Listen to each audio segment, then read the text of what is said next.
గాయత్రి మంత్రం ఎప్పుడు చదవాలి తెలియజేయగలరు అంటూ రాస్తున్నారు. ఏ మంత్రమైనా చదివే విధానం ఒక్కటే. శుచి, బాహ్య ఆభ్యంతర శుచి. లోపల శుద్ధి ఉండాలి, బయట శుద్ధి ఉండాలి. అంటే శరీరము పరిశుద్ధిగా ఉండాలి, మనస్సు పరిశుభ్రంగా ఉండాలి. మనసు పవిత్రత లేకున్నా, శరీరం పవిత్రత లేకున్నా చదవకూడదు. మనం బాగున్నా మన చుట్టూన్న వాతావరణం బాగా లేకుంటే కొన్ని ప్రదేశాలలో పఠించకూడదు. కొన్ని జనసమ్మర్దం ఉంటుంది, చేయకూడదు. 100 మంది ఉన్న చోట అందరూ శుచిగా ఉంటారని అనుకోగలమా? అందరి మనస్సు బాగుంటుంది అనుకోగలమా?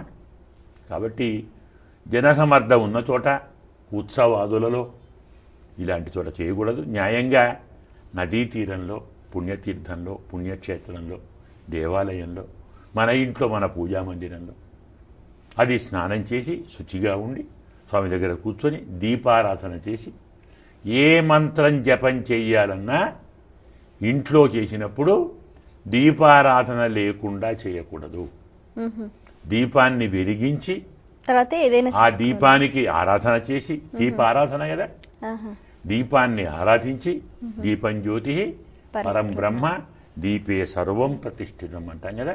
కాబట్టి అలా చేసి ఆరాధించి అనుజ్ఞ తీసుకొని తరువాత మనం జపం చేయాలి.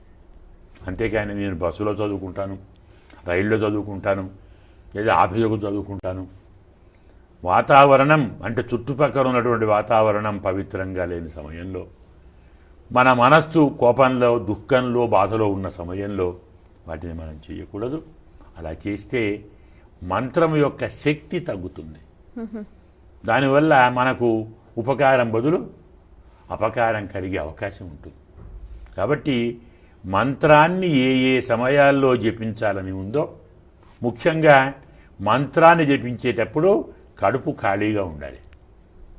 కడుపు నిండా భోజనం చేస్తాను, మంత్రం చదువుతాను, నిద్ర వస్తుంది, జపం చేయవు. సామాన్యంగానే జపానికి నిద్ర వస్తుంది. బాగా నిండా భోజనం చేసి జపం చేస్తే ఏమవుతుంది?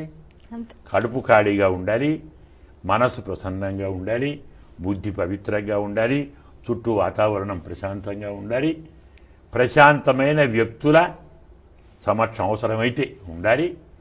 ఈ నియమాన్ని దృష్టిలో పెట్టుకొని మీరు జపం చేస్తే మీరు బాగుంటారు, తోటి సమాజం కూడా